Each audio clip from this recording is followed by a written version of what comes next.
Bueno, muchas gracias a vos. Participa del programa. Muchas gracias. Gracias a vos, Gustavo Grosso Liliana, por la invitación. Vamos a pasar a compartir, a ver si sale. Uy, ¿qué hice? ¿Se está viendo mi pantalla? Sí, ¿no? Ahí sí. Ahí sí, perfecto. Genial. Amplío acá. Vamos.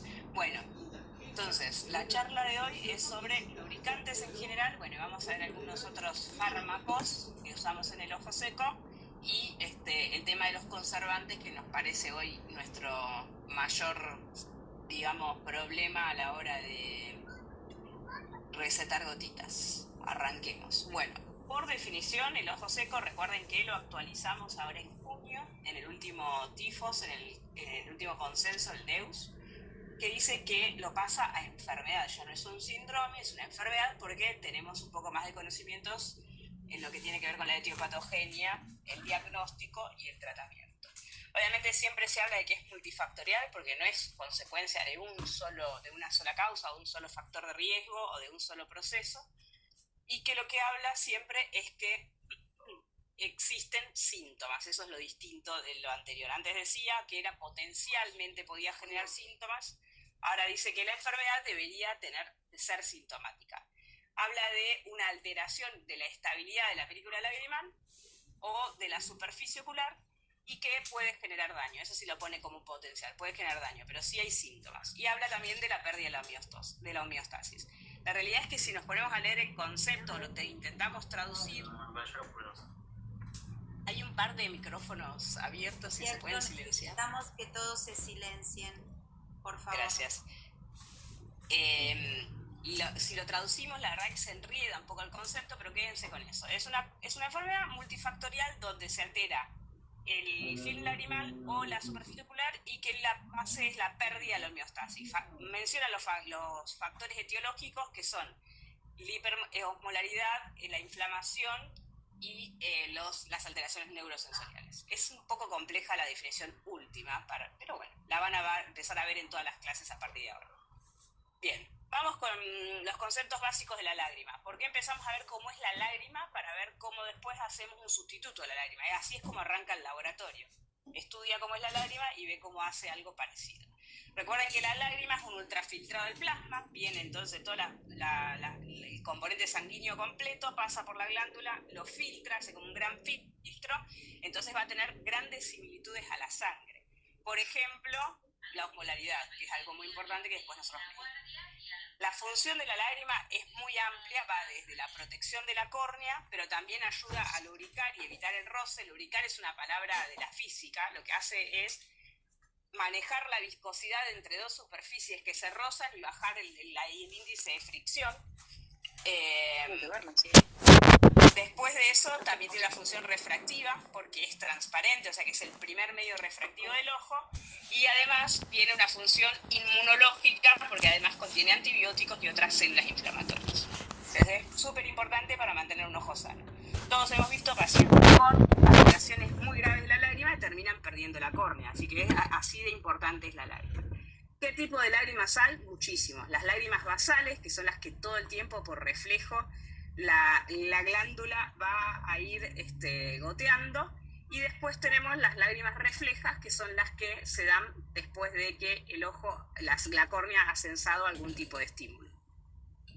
Además, también las podemos dividir a las lágrimas que tenemos durante el día, durante la noche, las lágrimas que dependen de la viscosidad según el tiempo de la velocidad de parpadeo, etcétera, etcétera. O sea, esto podemos hablar muchísimo, pero vamos a lo básico. ¿Qué contiene la lágrima? Tiene agua, en su mayoría, un pH casi neutro, está alrededor de 7,45, o sea, es levemente alcalino, tiene una osmolaridad de 300, y después tiene todos los iones, que son los mismos que contenemos en la sangre: sodio, cloro, bicarbonato, potasio. Recuerden que el bicarbonato nos hace de buffer, glucosa, retinol, urea, magnesio, calcio. Eso es re importante porque la mayoría de las gotas lo deberían tener. Además, las sustancias que les dije que están flotando en la lágrima, que no están en las lágrimas artificiales, que son la lisozima, lactoferrina, prealbúmina, inmunoglobulinas, etcétera, etcétera, ¿sí? Pero básicamente, si yo quiero generar una lágrima, le tengo que poner mucha agua, le tengo que poner un pH de alrededor de 7 y le tengo que poner una osmolaridad de alrededor de 300, con iones. Si no, no va a funcionar. Bien, lo mismo cuando vemos la lágrima en capas, la dividimos en la capa más externa, que es la lipídica, la acuosa y la mucinosa. Cuando uno la imagina, la divide como si fuera una torta en 3 porciones, pero en realidad recuerden que esto todo es dinámico y es muy fluido y es más bien una solución, no es algo que se divida en capas reales. Esto es fácil para estudiar, pero no es la vida real. Entonces tenemos componentes muy diversos, que algunos son lipofílicos y otros son hidrofílicos, así que a la hora de crear una lágrima artificial también debería agregar este tipo de componentes. La mucina hace que maneje la viscosidad de los fluidos, así que es súper importante. Entonces muchos de los laboratorios le dan mucha bola a la parte de qué tan viscosa es la lágrima. Fíjense que van cambiando los porcentajes de la hidroxipropil metilcelulosa, de la trealosa, de lo que sea, para hacerlo más fluido. Y tenemos, por ejemplo, bueno, todos conocemos las marcas comerciales más comunes, no estoy a favor de ningún laboratorio, pero por ejemplo no es lo mismo el Ausica al 0,5 que al 1. Ahí ya me cambia la viscosidad. La capa acuosa, bueno, es el componente, así que eso ya lo dijimos, tiene que tener cierta osmolaridad, pH, etcétera, etcétera. Y la capa lipídica, hoy las lágrimas más completas tienen lípidos, deberían tener lípidos, para generar o simular un poco esta parte. No existe todavía ningún sustituto de la lágrima perfecto, a excepción del suero autólogo, que es lo más parecido, pero tampoco es perfecto. Bien, algunas teorías hablan de la saliva, que es lo más parecido, pero bueno, también es difícil de que la saliva se adapte a los ojos. Entonces, ¿qué busco yo en un suplemento? Cuando fabrico un suplemento, lo que voy a tratar de buscar es que restaurar la homeostasis que perdí en el ojo seco, reducir la inflamación y prevenir los daños del epitelio, que es básicamente lo que después busco cuando busco la queratitis. Y esto lo voy a lograr estabilizando el film lagrimal. Así que tengo que usar en la mayoría de los ojos secos algún tipo de lubricantes. Ahora vamos a ver cuáles hay, así empiezo a entender cómo elegirlos. Entonces, dentro de los sustitutos de la lágrima, voy a buscar una lágrima que tenga un buffer para que me mantenga un pH lo más neutro posible. Tiene que ser ligeramente alcalino, como les dije, así que la mayoría usa mucho bicarbonato, pero existen otros buffers en química. ¿Se acuerdan el concepto de buffer? Que era esas sustancias que pueden dar o recibir iones y mantener siempre el pH en 7 o lo más neutro posible. Y eso tiene que ver con la cantidad de grupos hidroxilos que puedan compartir. Bueno, no importa, buffer, algo que me estabiliza el pH. En cuanto a la osmolaridad, lo mismo. Si yo tengo una osmolaridad muy alta, va a hacer que ese componente osmóticamente activo de la lágrima me va a sacar agua de la célula y me va a deshidratar la célula, esa célula se va a morir, me va a generar queratitis. Entonces, nunca una sustancia hiperosmolar, siempre una sustancia isoosmolar o de última hiposmolar. Así que el rango permitido para una fabricación de una lágrima es entre 180 y 350. Le tengo que agregar electrolitos, potasio y bicarbonato y sodio, diría que son los más importantes, algunos ponen más o menos. Se pueden poner surfactantes, que el surfactante va a hacer que la tensión o la tensión que maneja la superficie, esa gota, haga que se distribuya más fácil. Los agentes viscosos para aumentar la durabilidad y bajar el índice de fricción. Los polímeros retienen mucho también el tiempo de permanencia de la lágrima en el ojo.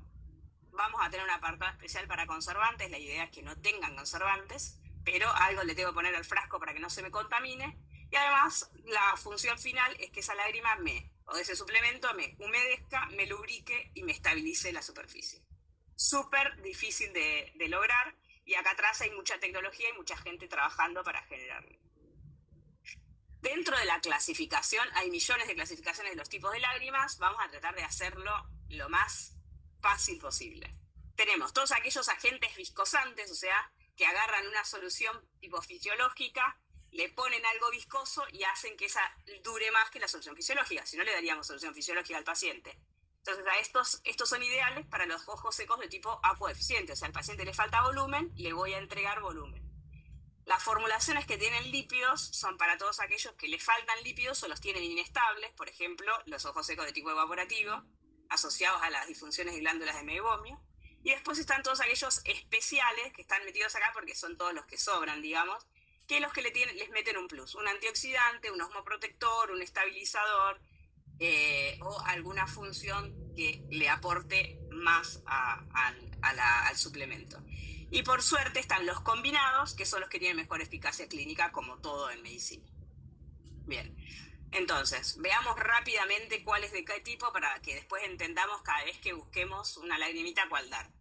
Carboximetilcelulosa, hidroxipropilmetilcelulosa, los hialuronato de sodio o ácido hialurónico, las combinaciones de ellos, los que tengan guar, y alguno más me olvidé, no, todos estos son de suplementación acuosa, porque son los que tienen gran contenido de agua, retienen agua, liberan agua. Acá entrarían también los alcoholes propilinílicos, que son el tipo del Sistane. Después, dentro de los que tienen lípidos, hay varias marcas que le ponen algún fosfolípido, algún ácido graso o algún triglicérido. La mayoría, cuando ustedes los buscan, van a buscar como aceite de castor o algún tipo de algún aceitito dando vuelta por ahí. Tiene que tener un nombre de algún fosfolípido. Los especiales, bueno, la gente que apunta a controlar la osmolaridad, los agentes osmóticos, los osmoprotectores, como la trealosa, algunos antioxidantes, hay varios dando vuelta ahora, y además le ponen a veces algunos agentes inactivos, como les contaba, que son súper importantes para generar una lágrima de calidad, como los tampones, excipientes, electrolitos y otras cosas que hay que poner.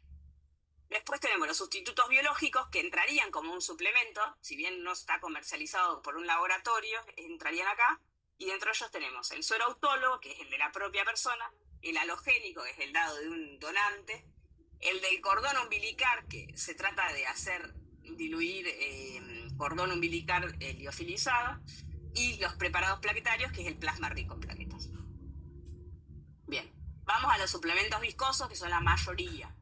Nombramos algunos, las celulosas, los polivinílicos y los polisacáridos.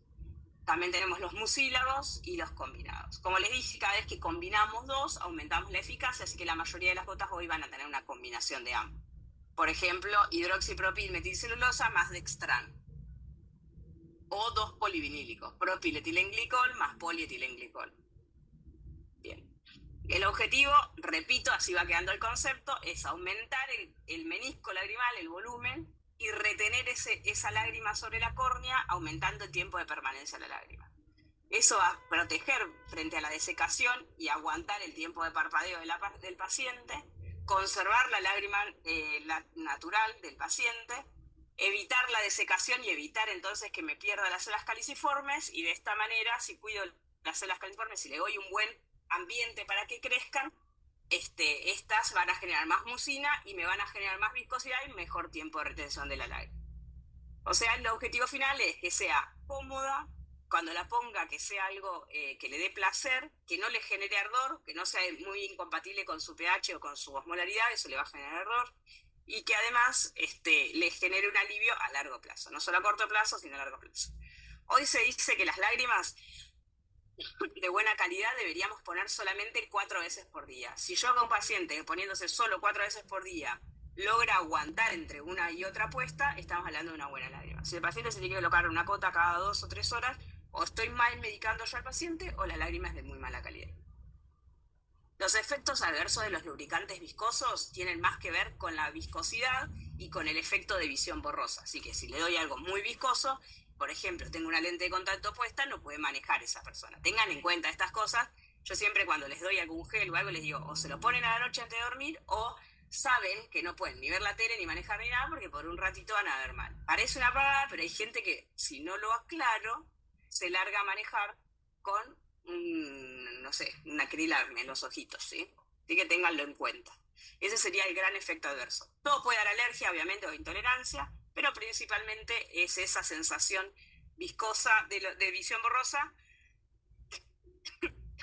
y que les ensucie las pestañas. Esas son las dos cosas que más se quejan. Ay, perdón, pero estoy con tos. Y como les contaba, las combinaciones de estos son las mejores opciones. Esto, si quieren, después lo leen tranqui, porque la verdad que estoy repitiendo y repitiendo la misma información, que básicamente es lo mismo. Es dar estabilidad a la lágrima, aumentar el tiempo de permanencia, viscosidad, etcétera, etcétera. Muchos de estos los usan como vehículos y también como drogas, como principios activos. Eso tiene también mucho que ver cuando los registran los laboratorios si lo registran como principio activo o como algo secundario. Bueno, las combinaciones más conocidas, esto creo que es lo que usamos todos hoy en día, siempre son un poquito mejor, tienen el plus de las dos cosas, entonces las elegimos para cuando el ojo seco es un poquito más severo, porque me va a aumentar la densidad de las células caliciformes, me va a reducir la osmolaridad y me va a proteger de o sea, me va a reparar el epitelio o proteger que ese epitelio se dañe. Las combinaciones más efectivas publicadas en el último video son estas tres, que es el carboximetilcelulosa con hierronato de sodio o ácido hialurónico, lo mismo mezclado con trealosa, o el HUP aguar mezclado con hierronato de sodio, que creo que son también las más comercialmente conocidas. Bien, vamos a los suplementos lipídicos. Como les decía, el suplemento lipídico trata de darle lípido a un ojo seco que tiene alteraciones en los lípidos. Lo que lo tengo que hacer es en forma de emulsión, porque tengo que meter microgotitas de lípido flotando en una solución totalmente acuosa, en que el paciente cuando se lo ponga se distribuya de una manera homogénea. Entonces la mayoría son emulsiones. Son lípidos en forma de micelas que están emulsionados, microgotitas en todo el frasquito. ¿Y en qué pacientes lo vamos a elegir? En todos aquellos que tengan alteraciones palpebrales, en las glándulas de meibomio, rosácea, ojo seco de tipo evaporativo por mala mojabilidad. Ojo con usar esto con lentes de contacto, porque las lentes de contacto se empastan un poquito, a pesar de que ahora las lentes de contacto son descartables, pero cuanto más lípidos le demos, mejor van a crecer las células caliciformes y esos pacientes usuarios de lente de contacto van a mejorar su queratitis, que es típica asociada a los lentes de contacto. Lo mismo pasa con la de limpia parabrisa, que es por roce, la epitelopatía en limpia parabrisa. O sea, ténganlo en cuenta más que nada en disfunción de glándula de meibomio. Si se lo voy a dar a un usuario de lente de contacto, le aclaro que se lo ponga cuando no tenga la lente de contacto puesta. Bueno, y acá están los más conocidos: los fosfolípidos, ácidos grasos, aceites minerales, vegetales. Hay una gota muy conocida en Europa que tiene aceite de ricino, que anda muy bien, que nosotros todavía no la tenemos, pero sí hay gente que hace tipo medicina alternativa, que se pone aceite de ricino directamente sobre el ojo. Se están probando muchas gotas con omega 3 en vez de suplementarlo vía oral. Me parece que ahí puede haber alguna buena ventana para el futuro. Mejorarían entonces la estabilidad por mejorar la capa lipídica, así que el objetivo sería aumentar el break-up time de ese paciente. Y acá les dejo algunas marcas comerciales como el Balance, el Systane Balance o el Complete. Bueno, hay unos que no están acá, el Refresh, el Optive, etcétera, etcétera. Ustedes leen atrás los ingredientes y siempre van a encontrar el componente lipídico. Bien. ¿Y cuáles son los suplementos especiales que nombramos como especiales? Bueno, el que más usamos creo en Argentina es la trealosa. La trealosa tiene un montón de propiedades. Lo que hace es como adherirse a las moléculas de la superficie de la córnea y evitar o sea, que las distintas partes de la membrana plasmática de la célula epitelial estén expuestas a la desequedad. Entonces, estabiliza la membrana plasmática a nivel de los lípidos, a nivel de las proteínas. Además, también protege por el daño que le producen los rayos UV y los ceros. Todo el daño oxidativo que existe a través secundario de la inflamación. Y también protege mucho las células caliciformes, de que tiene un plus muy bueno.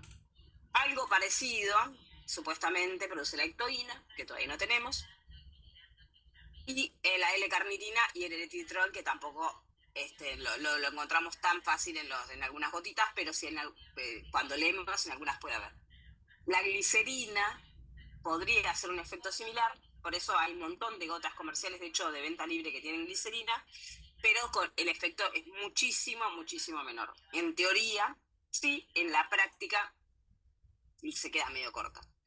También hay gotas que se suplementan vitaminas directamente a la gota, se mandan a preparar derivados de la vitamina E, de la A y de la C y de la D, que me parece lo mismo que con el omega 3, algo que puede tener mucho futuro si es que logramos que eso genere algún tipo de beneficio local.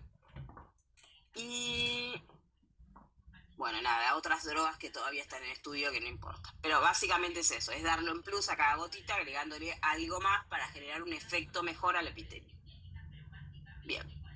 Cuando hablamos de agentes osmóticos, que un poco hablamos de la trealosa y un poquito de... también se lo proporcionamos al HPGWAR y al ácido y al bicarbonato de sodio, es que estas sustancias son osmóticamente activas, entonces generan una retención de líquido, pero además se adhieren a la superficie y protegen a la célula como si fuera una capita de moco por afuera. No es lo mismo entonces solo lubricar que además proteger del daño que pueden tener esos pacientes a futuro. Bueno, lo mismo pasa cuando decimos osmoprotectores, es que no solo evitan la desecación, sino que también proporcionan, van liberando grupos hidroxilos para que se vaya lubricando y que siempre la osmolaridad fuera de la célula se mantenga lo más parecida que adentro de la célula. Bien.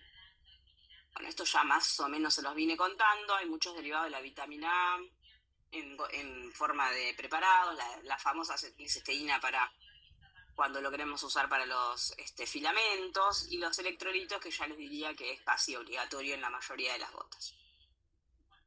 Hablemos entonces un poquito de los tips más importantes a la hora de elegir una gota. Primero, si se puede, que sea sin conservantes. Si no puedo, porque distintas cosas y precios, por lo menos que sea uno de los conservantes menos dañinos, o sea, los que se llaman oxidativos. Evitar el clorbenzoalcohol. Los frascos multidosis y conservantes obviamente dependen mucho del paciente y cómo se maneje con el frasquito, y es la queja más grande que tenemos todos en el consultorio.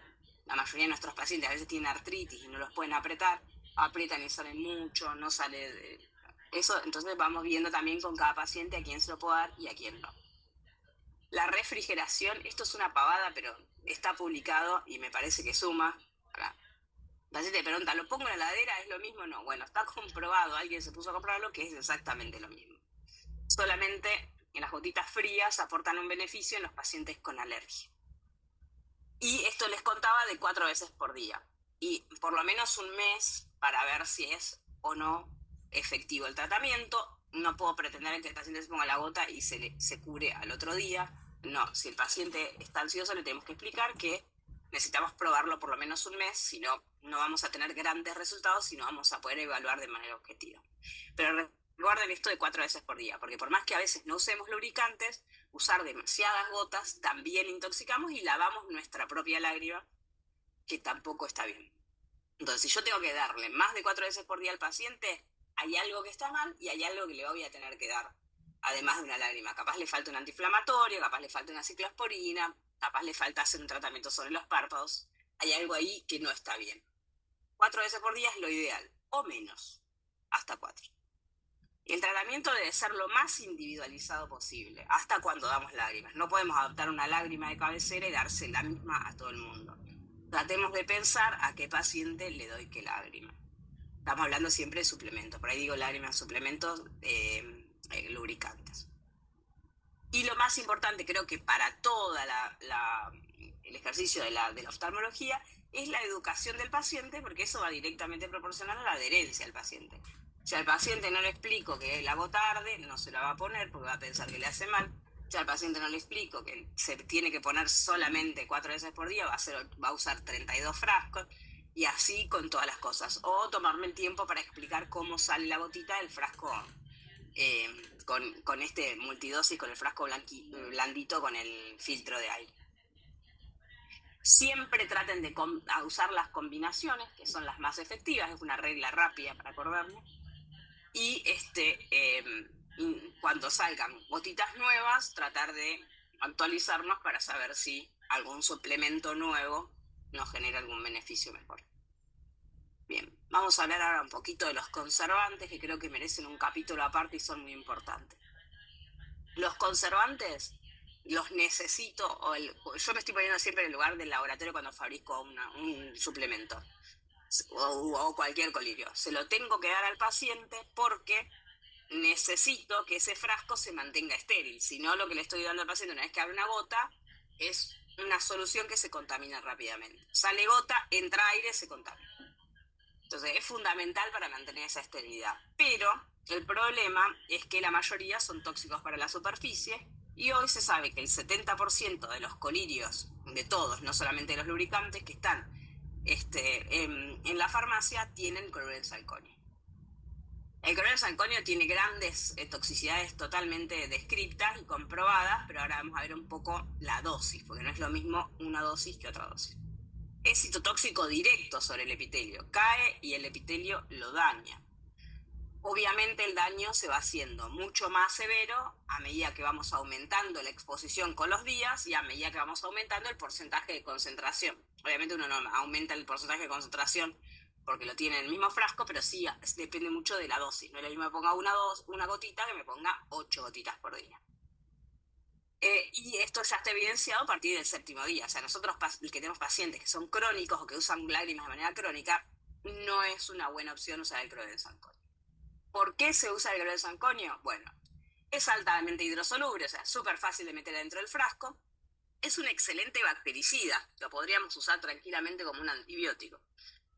Es muy bueno, lisa las paredes celulares contra los gram negativos, positivos y hongos. Obviamente esto es un chiste, no lo de que lo podemos usar como antibiótico, ¿no? No lo usamos como eso. Sí, durante mucho tiempo los laboratorios nos decían que ponían cloruro de salconio, por ejemplo, a las gotitas de glaucoma, porque es un potenciador de la droga, porque rompía las uniones de epiteliales y la gota penetraba más. Eso es falso, está comprobado que no es así. Fue una muy buena estrategia en su momento, pero hoy ya no funciona como estrategia de venta. Nos rompe el epitelio, entra más gota a la córnea, sí, pero después, ¿quién sana el epitelio? Queda un epitelio abierto, totalmente una barrera libre a que entren más bacterias. Así que no tiene mucho sentido.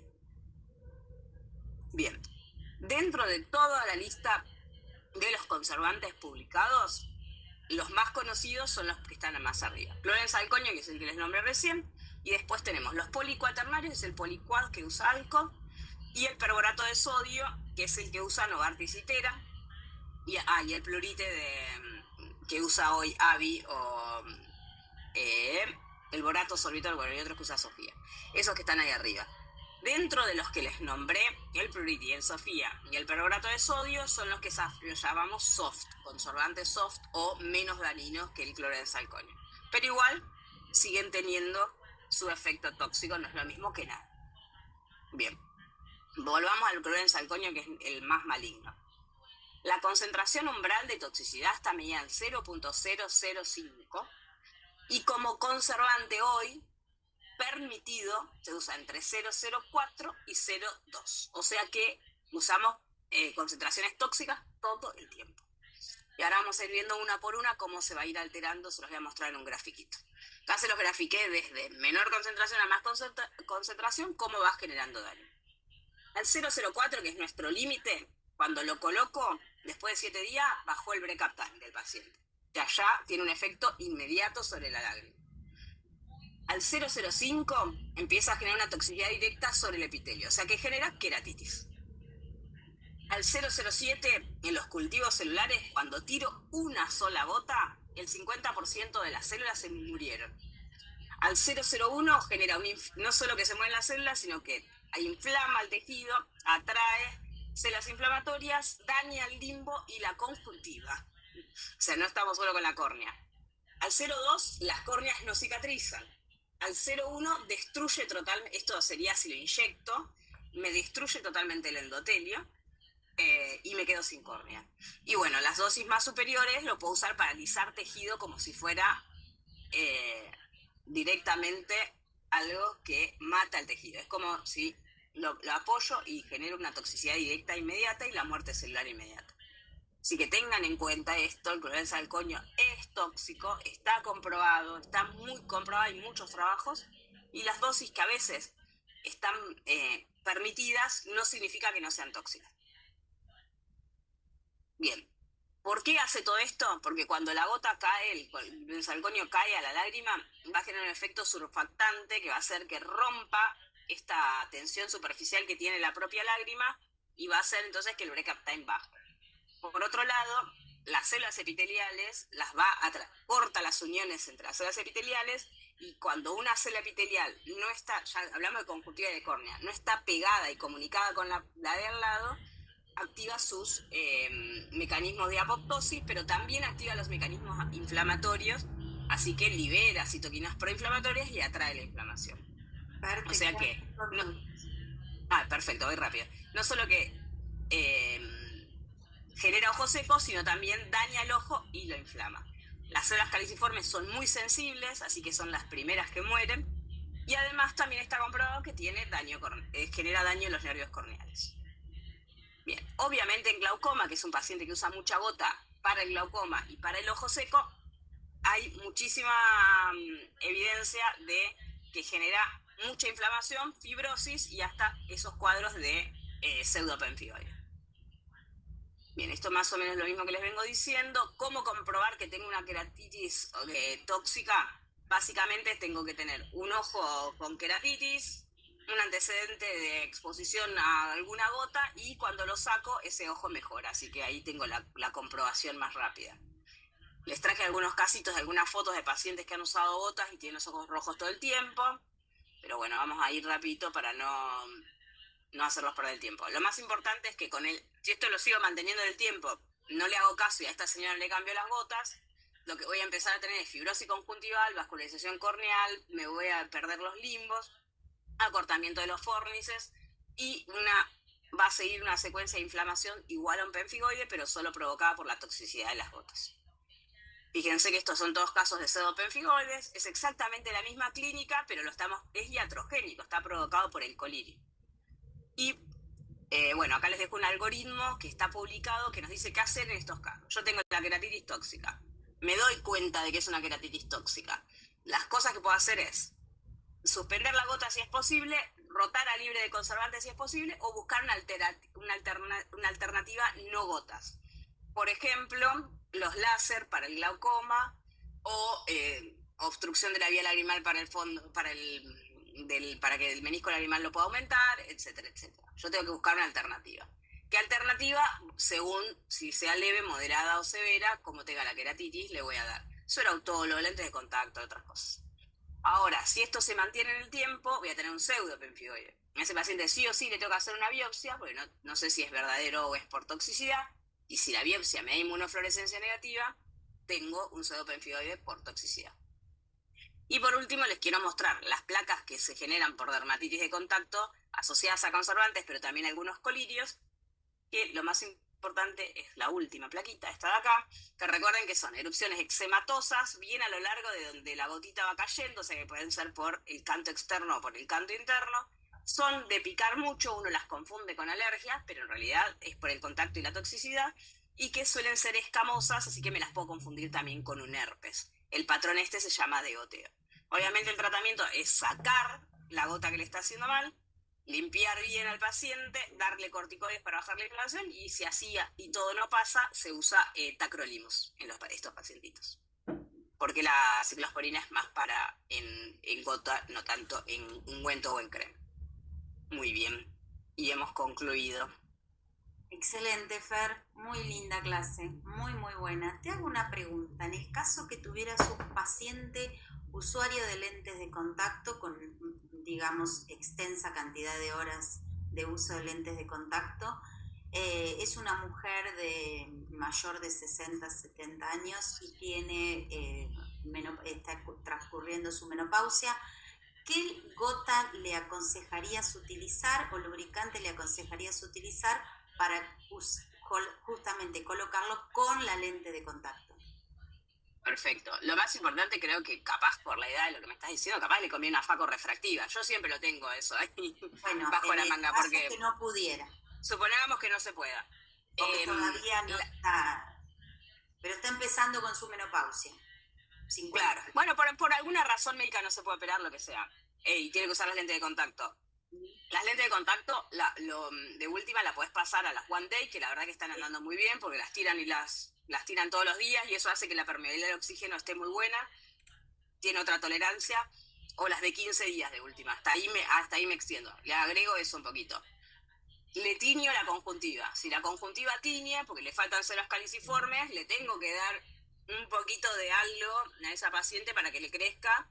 Así que, además de darle alguna lágrima lo más completa posible, esas que habíamos dicho que están combinadas, lo ideal es que tenga trealosa por ahí. Ajá. Quizás si se puede, un suerito autoló no le vendría mal también, si viene medio con eso. Pero suponete que no, que solamente le doy la trealosa y le agregaría un ribamipide para que mejore un poco siempre cuando se saca la lente, ¿no? Porque la otra gota es blanca y no ve nada. No durante el uso. No durante. Durante sí una gota que Liviana. la tolere bien y que sea bien líquida, bien liviana, y sí cuando se la saca se pone un ribamipide, por ejemplo, y una trealosa combinada. Listo, muy bien. Bueno, genial, muchísimas gracias.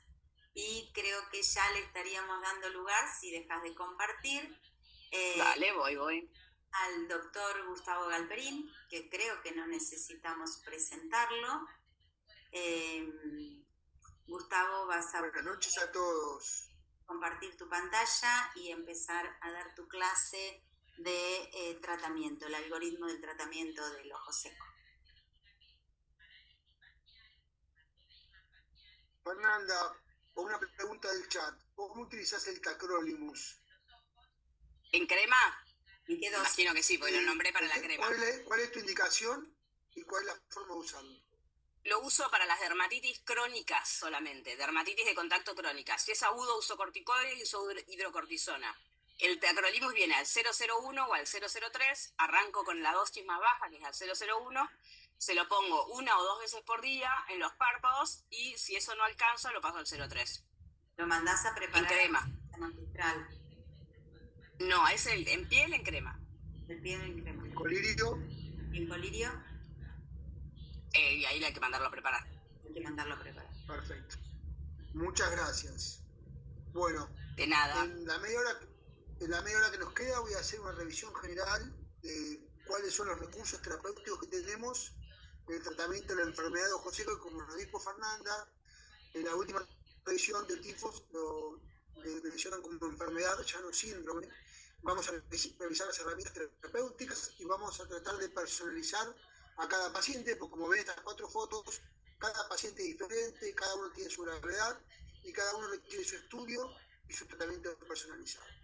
Antes de comenzar tenemos que tener en cuenta cuáles son los pilares al momento de sentarnos frente a un paciente que tiene enfermedad de ojo seco. Entonces primero tenemos un diagnóstico exacto, saber que tenga esa enfermedad y subtipificarla, si es evaporativa, si es hiposecretor o si es mixta. Explicarle fundamentalmente que es una enfermedad crónica, que va a tener momentos mejores y otros peores, o sea, con remisiones de recurrencia. Educarlo sobre todos los factores medioambientales que lo van a perjudicar, como la computadora, como el aire acondicionado, como la calefacción, como el viento, etc. Y darle medicación, un poco con lo que dijo Fernanda, que tenga posibilidad de ser cumplida y tolerada a lo largo del tiempo. Y vamos a enfocar la severidad del tratamiento según el cuadro clínico. Esto ya lo mencionó Fernanda, pero solamente hay que decir que hay básicamente 2 aspectos que tenemos que tener en cuenta. Tratar la inflamación, porque es el nudo de todo el problema, y mejorar la calidad de vida, o sea que el paciente viva sin síntomas de ojo seco, porque como se apunta en la nueva definición, la presencia no de síntomas es central al momento de encarar el tratamiento. ¿Cómo vamos a comenzar el tratamiento? Previamente vamos a hacer una correcta anamnesis, ver la intensidad y la frecuencia de los síntomas, vamos a ver qué medicaciones toma, qué tratamientos tuvo. Es muy importante saber si los tratamientos previos fueron efectivos o no. Esto habla de si la enfermedad es reversible o no tan reversible o irreversible. Si el paciente tuvo épocas donde estuvo sano y sin síntomas y signos, habla de buen pronóstico, porque con tratamiento se puede revertir y se puede tratar. Descartar alergias, enfermedades actuales o pasadas. Muchas veces estas se superponen con la enfermedad de ojo seco, así que debemos enfocar ambas estructuras. Por supuesto, la exploración con la biomicroscopía de los párpados, utilizando tinciones, las tinciones de fluoresceína para la córnea y de rosa bengala o verde lizamina para la conjuntiva. En el chat alguien preguntó qué hacíamos para ver la conjuntiva si no tenemos rosa bengala o verde lizamina y conseguirla, porque no tenemos otra forma. En realidad, el verde lizamina o la rosa bengala en la forma clínica de ver cómo está la citología de impresión. Son herramientas semiológicas básicas. El Brecaptan, que habla de estabilidad de la película lagrimal, será invasivo o no invasivo, y los métodos auxiliares, que como vamos a ver, no son imprescindibles, sirven sobre todo para confirmar hallazgos clínicos y para educar al paciente de qué le está pasando en la superficie del ojo. Esto ya del 2017 sabemos que básicamente tenemos un grupo de pacientes sintomáticos y otros asintomáticos. Si son asintomáticas tendremos que explorar qué tanto componente neurotrófico tiene, y es otro capítulo. Son aquellos pacientes que o tienen una alteración de la sensibilidad o tienen un ojo seco tan severo que han destruido sus nervios corneales superficiales y no tienen sensibilidad. Pero la mayoría de los pacientes que nosotros encaramos en el consultorio concurren por sintomatología. Descartar esto nos del tifo. El último test, previo al tratamiento del fenómeno ojo seco, tenemos que descartar que no tenga enfermedades palpebrales, que no tenga alergia, que no tenga deficiencia de células limbares, que no tenga queratitis neurotrófica y que no tenga un componente alérgico predominante. Antes de hacer el tratamiento efectivo, tenemos que descartar todas estas patologías. Y la pregunta que siempre nos hacemos, sobre todo cuando no tenemos estos equipos, si necesitamos equipos complejos para el diagnóstico de enfermedad de ojo seco, y la realidad es que no.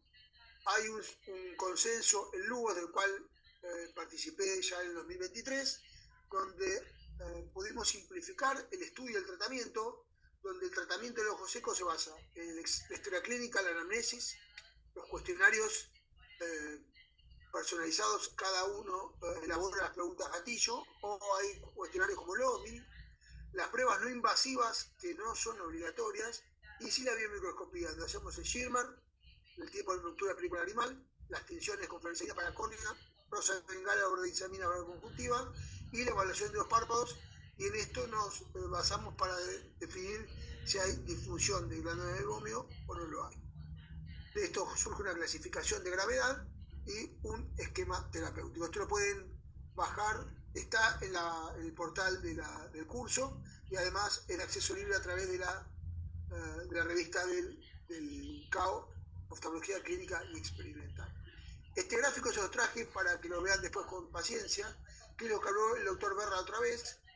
Es una forma de simplificar el resultado de todos los estudios clínicos y de laboratorio para subdividir quienes tienen predominio hiposecretor y quienes tienen predominio evaporativo, sabiendo que en la mayoría de los casos se solapa y la mayoría de los pacientes con enfermedad de ojo seco son mixtos. Y otra cosa súper importante, que no podemos olvidarnos de diagnosticar un paciente con pemfigoide de las membranas mucosas o con síndrome de Sjögren, porque ya no son pacientes de tratamiento tópico, son pacientes de tratamiento sistémico. Entonces, cuando vemos una distriquiasis sospechosa, el desdibujamiento de la pliegue semilunar, alguna fibrosis en la conjuntiva tarsal o vulvar, estamos obligados a hacer una biopsia conjuntival y a través de inmunohistoquímica confirmar o descartar la presencia de pemfigoide ocular cicatrizal, que actualmente se lo denomina pemfigoide de las membranas mucosas. En cambio, cuando hay un daño a predominio corneal y que asociado a enfermedades reumáticas, podemos pedir la lisosima lagrimal, que está baja, característicamente de síndrome de Sjögren, anticuerpos anti-ROI y anti-LA, que suelen estar elevados en pacientes con Sjögren, pero no siempre lo están. Hay solo un 60% de los pacientes que los tienen positivos, y en caso de dudas, hacer una biopsia de las glándulas salivales accesorias de la mucosa bucal, y con esto la presencia de linfocitos en la muestra anatomopatológica confirma el síndrome de Sjögren. Estas son las dos enfermedades que no podemos olvidar y que tenemos que descartar cuando tenemos sospecha antes de empezar el tratamiento, porque estas enfermedades, además del tratamiento tópico, requieren tratamiento sistémico, y sin nuestro tratamiento sistémico, esto inevitablemente, a pesar del tratamiento tópico, va a empeorar.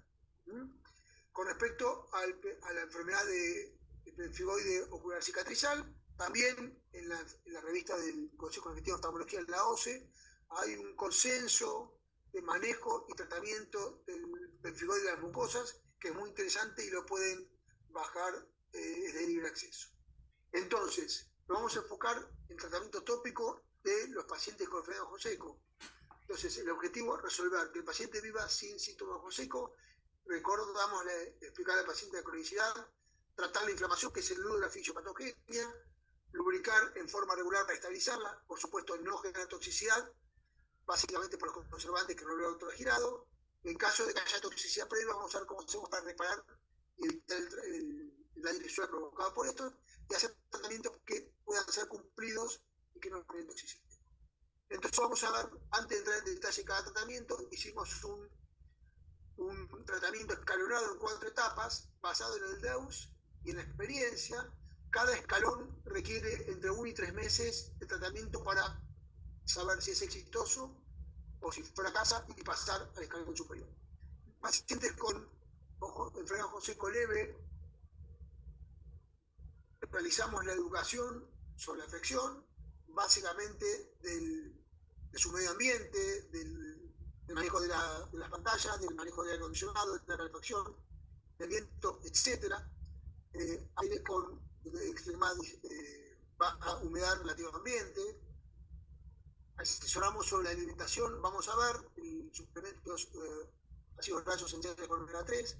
Vamos a identificar qué medicación sistémica está utilizando, porque también tiene afecta la aceptación del animal. Vamos a utilizar lubricantes adaptados a la necesidad del paciente, con conservantes poco tóxicos, o si fue necesario, sin conservantes. Si el predominio es psicoselector, serán conservantes sin lípidos. Si el predominio es evaporativo, serán con componente lipídico, y si está asociado a una disfunción de la glándula del gomio, tenemos que hacer seguramente la higiene pastoral, calor o el tratamiento asistido con tecnología. Con respecto a las medicaciones, recuerden que hay medicaciones sistémicas y medicaciones tópicas que afectan seriamente la secreción larinal. Acá está la lista de todas, la mayoría los conocemos. Desde el punto de vista sistémico, recordemos los ansiolíticos, antidepresivos, antihistamínicos, anticolinérgicos, antiespasmódicos, diuréticos, etcétera, etcétera, etcétera. Y es muy importante en los pacientes jóvenes la isotretinoína, ya que se usa para el acné severo y que utilizada de forma incorrecta produce una atrofia irreversible del orden del gomio. En el caso de medicación tópica, el gran universo de medicación que es tóxica para la superficie, básicamente antiglaucomatosos, descongestivos, y se te entrecorta el habla. Por ahí si es el micrófono, a ver, quédate quietito. A ver, ahora mejor. Y ahí está un poco mejor. Bueno. Por ahí es el micrófono. Puede ser. Si se sigue entrecortando, me avisás y retiro el micrófono utilizado. Y con respecto tanto para la medicación sistémica o la medicación tópica, la estrategia es, si se puede retirarla, se retira y a su vez se trata. En el caso, como dijo la doctora, en caso de antiglaucomatosos, los retiraremos, los cambiaremos, utilizaremos sin conservantes o tendremos que actuar de forma quirúrgica. Con respecto al parpadeo, que ya lo hablamos en las clases pasadas, recuerden que el parpadeo tiene que ser frecuente, 10 a 15 veces por minuto, y completo. Si no es frecuente y no es completo, afecta básicamente la lubricación y la estabilidad de la película lagrimal, y esto está influido por la edad, además por los ansiolíticos, biorelajantes y pacientes, por ejemplo, con enfermedad de Parkinson. A su vez, las pantallas tienen que estar el borde superior a nivel de la línea de visión para que no haya una apertura exagerada de los párpados y no genere disecación exagerada también. Esta famosa regla del 20, que cada 20 minutos descansen 20 segundos, mirando a más de 20 pies, que son los 6 metros. ¿Se oye mejor, Liliana? Se escucha mejor, sí. Perfecto. Si con la medicación de etapa 1 no es suficiente, tenemos que pasar a etapa 2. Recuerden que hay que esperar entre 1 y 3 meses. Lubricantes con conservantes mínimamente tóxicos o sin conservantes. Si tuviera collaretes en los párpados y sospechamos que el Demodex tiene influencia en la enfermedad del paciente, tenemos que tratarlo. Tendremos que hacer tratamientos de la enfermedad de la disfunción del gomio, que será, como lo vamos a ver en detalle más adelante, con antibióticos sistémicos o tópicos. Será con hilos de acitromicina, eritromicina o tetracinas sistémicas. Utilizaremos esteroides tópicos de baja potencia como el etoprendol o la fluorometolona. En algunos casos utilizaremos variedad de los secretagogos tópicos como la rimapimide y diclofasol. El diclofasol no está en nuestro mercado, la rimapimide sí, sobre todo en casos donde sospechamos que hay un déficit serio del componente mucinoso, como en pacientes con enfermedad de periferia ocular, o pacientes con antecedentes de quemaduras, ya que lo que afecta en los fondos de saco conjuntival, donde está el reservorio de las células mucosecretantes. También podemos utilizar y sumar a este esquema inmunomodulares no esteroides como la ciclosporina, Liftegras, que en nuestro medio hay que preparar en forma magistral, cuenta que en colirio que también se prepara en forma magistral. Si una vez resuelta la inflamación, podremos utilizar los oclusores puntos lagrimales, de preferencia reabsorbibles y transitorios, y la ventaja de que no inflaman los puntos lagrimales y además sirven como prueba terapéutica. Ungüentos nocturnos, como dijo la doctora Tirado, ya que durante el día produce alteración de la agudeza visual, tratamientos físicos y luz pulsada en casos de disfunción del glande de mebomio asociado a rosácea. Si esto no es suficiente, pasamos a la tercera etapa, donde básicamente, y la estrella de esta etapa es la utilización del suero autólogo, ya que es el lubricante por excelencia, con factores tróficos y sin ningún conservante. Si hay importante daño del epitelio corneal, tendremos que sumarle la insulina tópica entre 1 y 5 unidades de mililitro 4 veces por día, por lo menos por un mes, para evaluar su eficacia.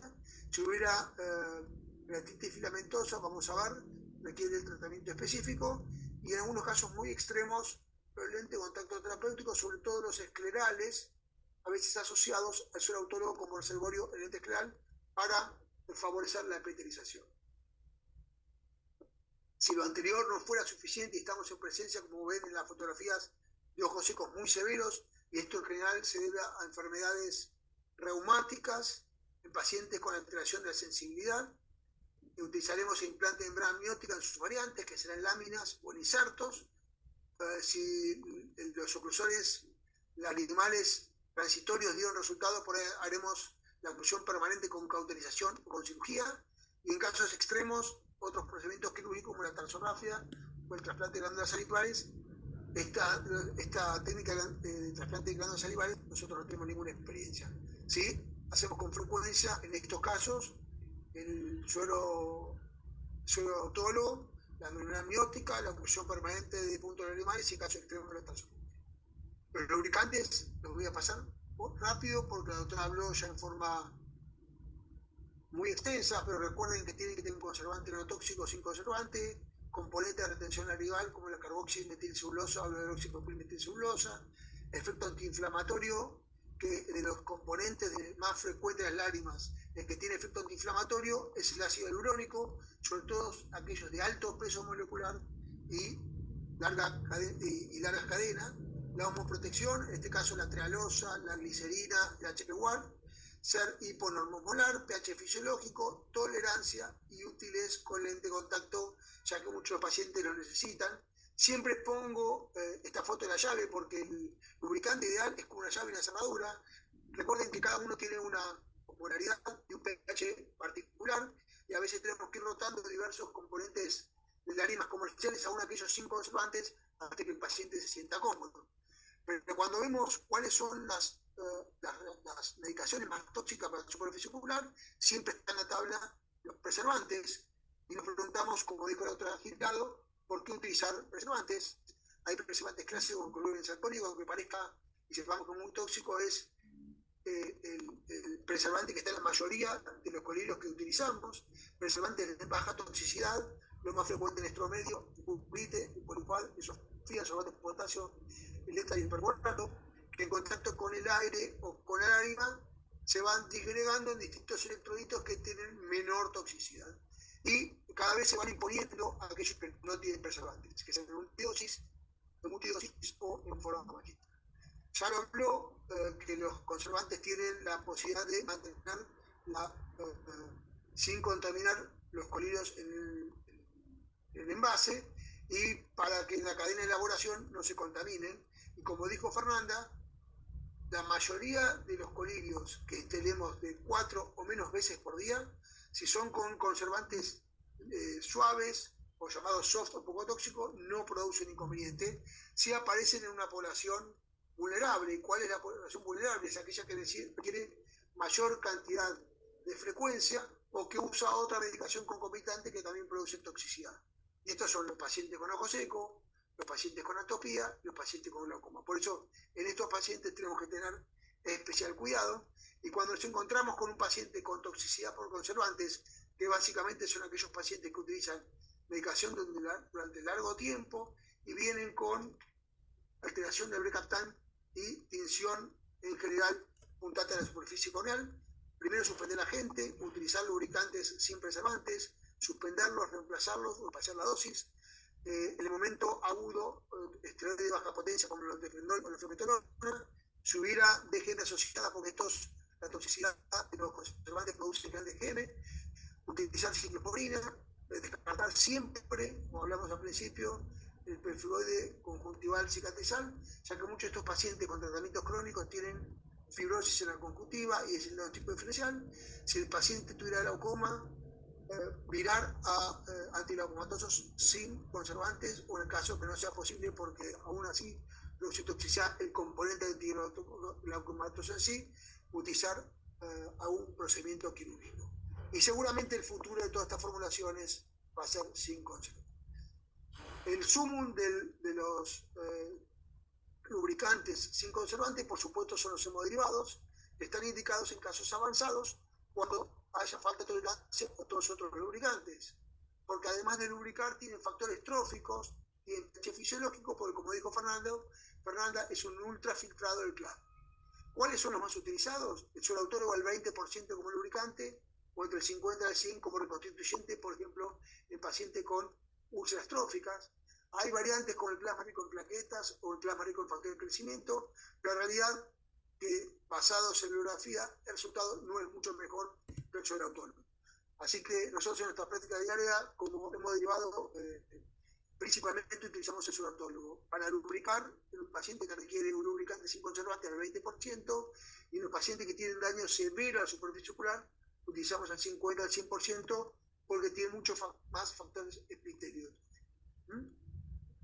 La insulina, que vamos a tener una clase específica del doctor Gegundes, que es útil para reparar en aquellos casos que tienen daño epitelial severo y que se utiliza entre 1 y 5 unidades por mililitro, se utiliza 4 veces por día y hay que esperar por lo menos un mes para utilizarla. Hay algunos autores que están publicando que en pacientes con ojo seco, con daño inflamatorio importante, se puede utilizar la insulina como inductor antes del tratamiento crónico. Recuerden que es estable 30 días en el envase cerrado y una vez abierto 7 a 10 días. No me voy a extender esto porque vamos a tener una clase especial de insulina tópica. Con respecto a la queratitis filamentosa, en realidad son filamentos de epitelio que cuelgan del epitelio de la córnea. Entonces, lo que hay que hacer es, algunos los retiran. Personalmente, yo cuando los filamentos son muy importantes los retiro. Utilizo colirio hipertónico de cloruro de sodio del 5%, muro 128 o en la clora del 5%, porque lo que hace es producir mayor adherencia del epitelio.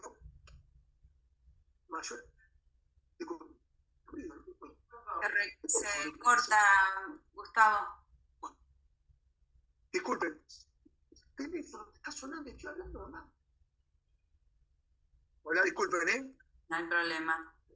Bueno, está descrito la utilización de cisteína al 10%. Personalmente no lo utilizo porque es bastante molesta y además tiene un olor bastante desagradable.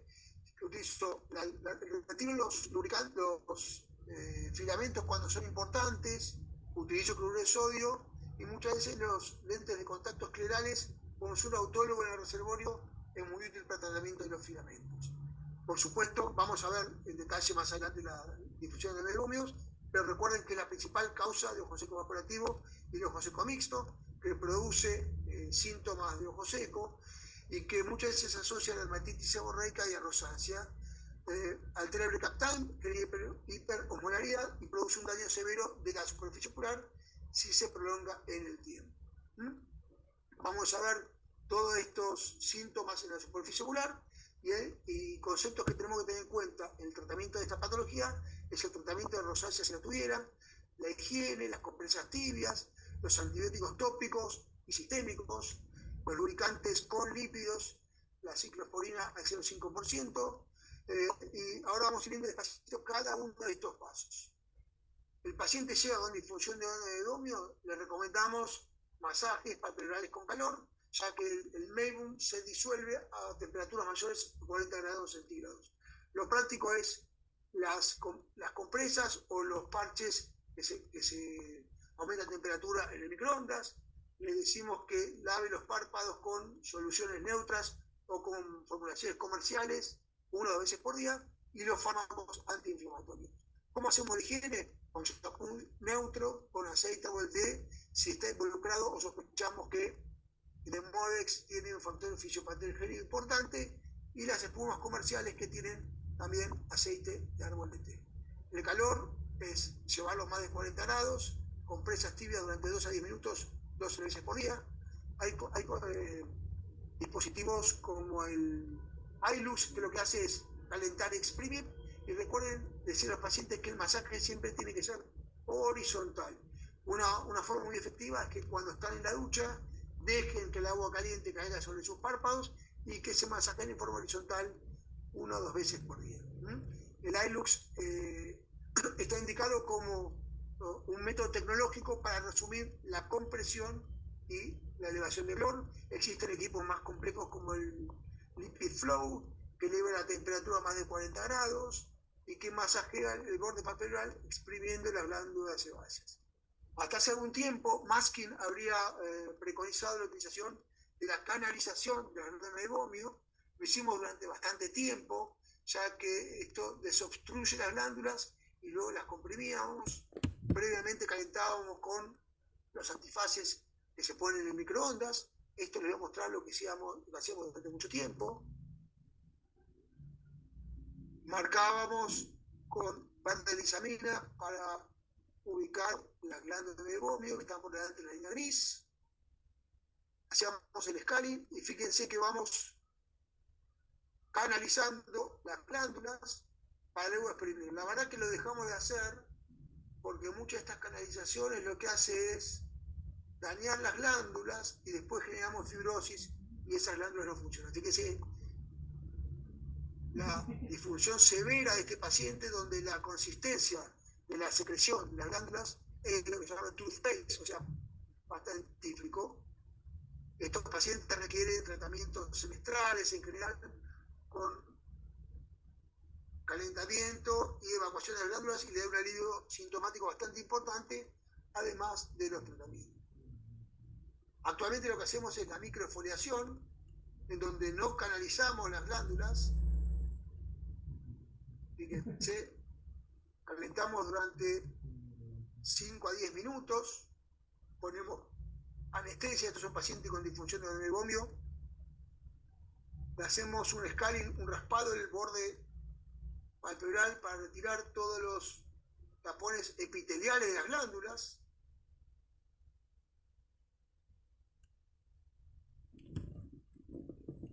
Y comprimimos. Fíjense la secreción que se extrae sin necesidad de canalizar para no fibrosar las glándulas. Claramente vemos cómo sale la secreción.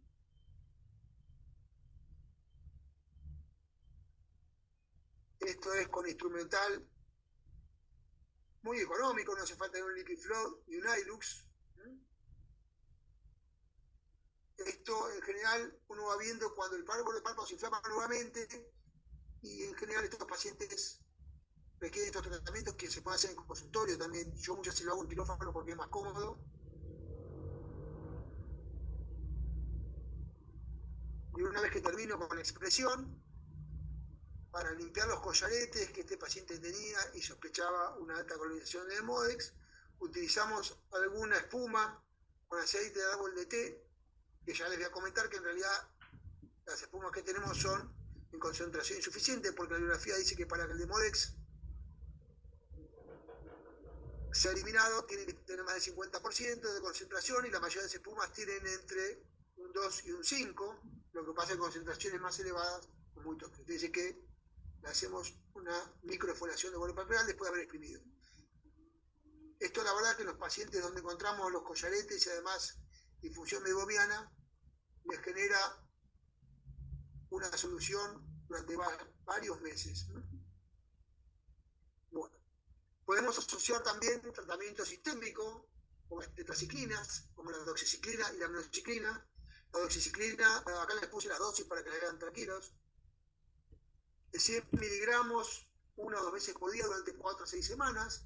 Yo en general uso la doxiciclina 200 miligramos inicialmente, las primeras 3 a 4 semanas, y después 2 a 3 meses por razón de 100 miligramos por día. Existe en nuestro mercado un fármaco que se llama Oracea, que es la doxiciclina de liberación prolongada de 40 miligramos. Esto permite utilizar las propiedades antiinflamatorias de las tetraciclinas con menor efecto adverso. Por supuesto que están contraindicadas en menores de 8 años, embarazadas, etapa de lactancia, historia de neoplasia mamaria, alteraciones hepáticas, etcétera, etcétera, etcétera. Existe la opción también de la acitromicina oral, que en general utilizamos en pacientes con crisis de rosácea importante. Esto es muy importante para inducir una remisión rápida. Utilizamos el primer día 500 miligramos y luego 4 días de 250 miligramos. También se puede utilizar la eritromicina en forma tópica y la eritromicina en aquellos pacientes en pediátricos, como nos habló el doctor Alejandro Rodríguez, o en pacientes embarazadas con la dosis efectiva, que es menos efectiva que las tetraciclinas y la citromicina, pero es un recurso útil en pacientes con difusión de grado de memoria. Acá les tengo las dosis de cada una, los pueden mirar tranquilos. Recuerden que todos estos fármacos tienen propiedades antimicrobianas y básicamente antiinflamatorias. Hay algunas publicaciones que la citromicina tópica al 1% puede ser tan efectiva como la doxiciclina en forma sistémica. La única desventaja que la citromicina tópica al 1% muchas veces es irritante. Yo en general comienzo con la citromicina tópica y si no me da el resultado esperado o no tolero, paso a los fármacos por vía oral. La IPL vamos a tener una clase especial, pero la indicación primaria es el paciente con disfunción del glande de mebombio asociado a rosácea, ya que el espectro de luz utilizada por la IPL lo que hace es básicamente generar trombosis en la telangiectasia del párpado y por lo tanto menor efecto inflamatorio. Recuerden que son 3 sesiones iniciales con intervalo de 30 días y 1 por año de mantenimiento, y durante unos días no puede exponerte al sol. Está publicado que la IPL en pacientes con DGM asociada a rosácea y con posterior expresión palpebral tiene muy buenos resultados. Si sospecháramos la presencia de Demodex, es el parásito más frecuente, tiene que haber una colonización importante porque toda la población a medida que va envejeciendo tiene Demodex en sus párpados. Pero si vemos gran cantidad de collaretes y una DGM asociada, en este caso sí vamos a hacer la limpieza con espuma de árbol de té. Recuerden que la bibliografía dice que la concentración que utilizamos habitualmente no es la más efectiva, pero es la menor concentración que no produce toxicidad. Está aprobado por la FDA actualmente un fármaco que se utiliza 2 veces por día por 6 semanas, es el Etilaner. La FDA lo aprobó con el nombre de Sandenbi, que existe en preparación magistral en la farmacia que todos conocemos. La doctora Valvecchia también utilizó la ivermectina tópica al 1% como antiparasitario una vez en el párpado a la noche. Durante 6 meses no tiene que entrar a la superficie ocular porque es muy tóxico. Esto es lo que yo les contaba, que la concentración efectiva para el Demodex es del 50%, pero que la mayoría de nuestros fármacos espuma tienen mucha menor concentración. Dijimos que la inflamación era el nudo de la fisiopatogenia y tenemos corticoides de alta potencia y corticoides de baja potencia, que son los que utilizamos en la enfermedad de ojo seco, que es el loteprednol al 0,5 y la flormetonal al 0,1. Son sumamente útiles en la etapa inicial hasta que comencemos a ver la efectividad de la ciclosporina, porque recuerden que la ciclosporina demora entre 60 y 90 días en tener efectividad. Hola, hay un micrófono ahí. Y ahí lo silencio. Ahí lo silencias. Bueno, Quédate la quieto, ciclosporina aprobada por el así no se entrecorta. Cuando te acercás, te quedas quieto, no se entrecorta tu disertación. Perfecto. La ciclosporina al 0,05 fue el primer fármaco aprobado por la FDA, exclusivo para ojo seco. Actualmente tenemos al 0,05 en forma comercial y al 0,1. Se utiliza 2 veces por día. Tarda entre 4 semanas a 90 días en empezar a actuar. Por lo tanto, en pacientes con ojo seco o mucha inflamación, utilizamos el loteprendol o la flormetolona estos 90 días hasta que la ciclosporina comience a actuar. Otra opción es el Ifigrast, que en nuestro mercado no hay forma comercial, sí en forma magistral. La ventaja con respecto a la ciclosporina que comienza a actuar en 14 días en lugar de 4 semanas a 90 días, pero la tolerancia es un poquito menor.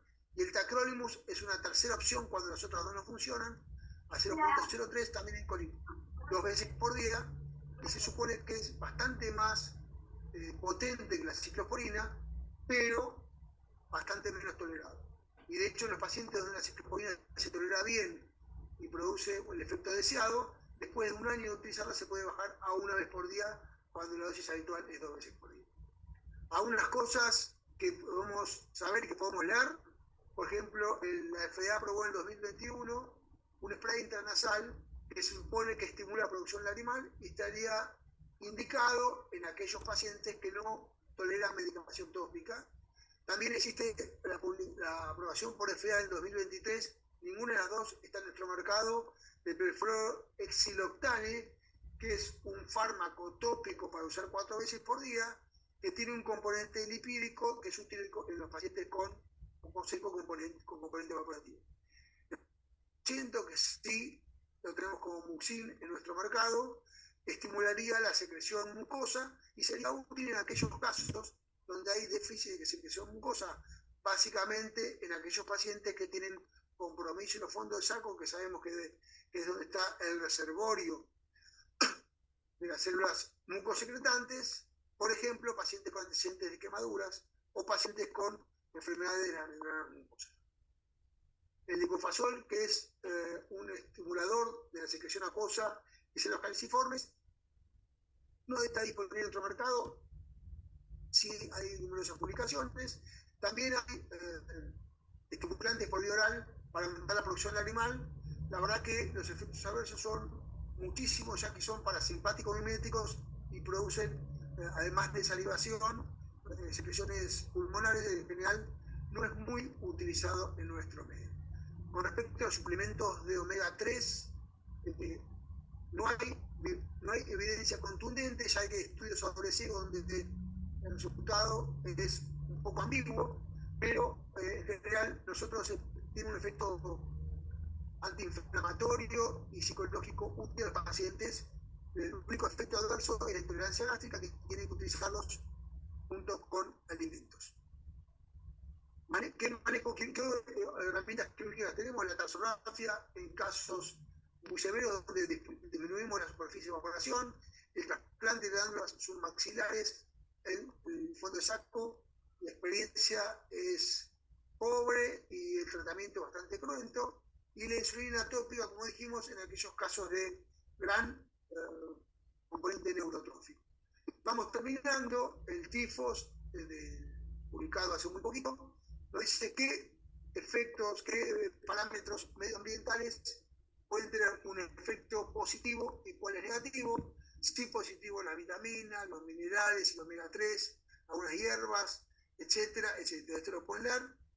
El tifos está también en el portal, porque se le da mucha importancia a los factores medioambientales. Y para terminar, hace muy poquitos días, la FDA, que es un fármaco comercializado por algo, llamado Triptil, que es un fármaco llamado Atcoltromol a 0.03, es un agonista de los termorreceptores y se supone que aumenta la secreción basal de lágrima. Seguramente va a llegar el año que viene a nosotros y es otra herramienta, pero sepamos que el Triptil se aprobó por el FDA y que el año que viene vamos a tener con nosotros para estimular la secreción lagrimal. Esto es un resumen de el consenso de tifos del DEUS-3, un poco de todos los tratamientos que estuvimos mencionando, todos los que tienen medicina basada en evidencia, que es un poquito todo lo que fuimos charlando.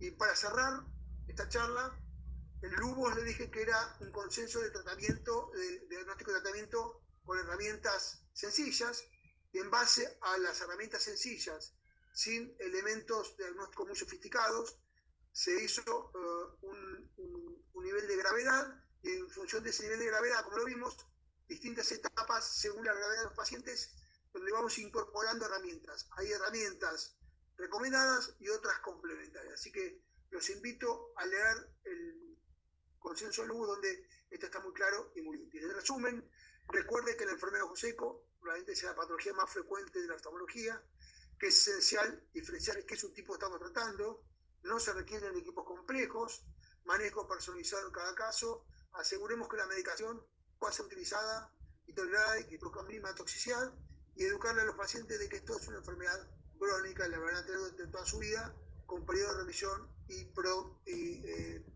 etapas de recurrencia. Bueno, es un poco recordarles que en este libro que escribimos entre todos los colegas de la SASO, de la Sociedad de Superficie Ocular, está un poco el resumen de todo lo que yo estuve diciendo.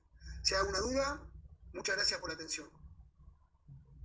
Excelente. Bueno, dudas, no, ahí las fuimos respondiendo mientras estabas. Un poquito largo, pero quise hacer un vuelo rasante sobre todas las herramientas terapéuticas que tenemos en Fernando José.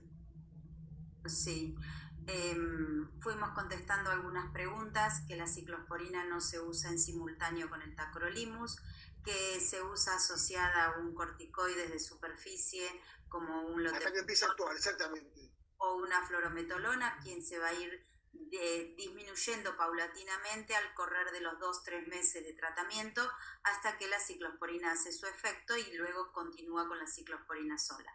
Que también otra de las preguntas que hicieron fue si a los pacientes con pemfigoides se los podía inmunosuprimir el oftalmólogo. Sugerí que lo mejor lo hicieran con un clínico avesado, reumatólogo o inmunólogo, porque los efectos adversos son muy importantes y no son fáciles de controlar, de manera tal que no sé si el oftalmólogo general puede manejar estos casos. No lo Disculpame, Lili, hay un ida y vuelta entre el oftalmólogo e el inmunólogo, porque el inmunólogo nos manda al paciente, nosotros le explicamos si está en actividad o no la enfermedad, si está en actividad seguirá con la medicación o pondrá algo de mayor potencia, y muchas veces si está inactivo se puede suspender durante algún tiempo el tratamiento sistémico. O sea, no es tan sencillo como para que el oftalmólogo general pueda manejar estos pacientes. Así que es como para que, bueno, y todo esto lo tienen para que lo vuelvan a leer y lo puedan consultar en la bibliografía. No se olvide que cada clase tiene bibliografía agregada en el portal y está al final del programa, allí está toda la bibliografía anexada. Bueno, pasamos un poquito, pero los temas eran un poco largos. Creo que con esto damos finalizado la clase por hoy. ¿Sí? Buenas noches a todos y nos vemos el lunes próximo. Y nos vemos el próximo.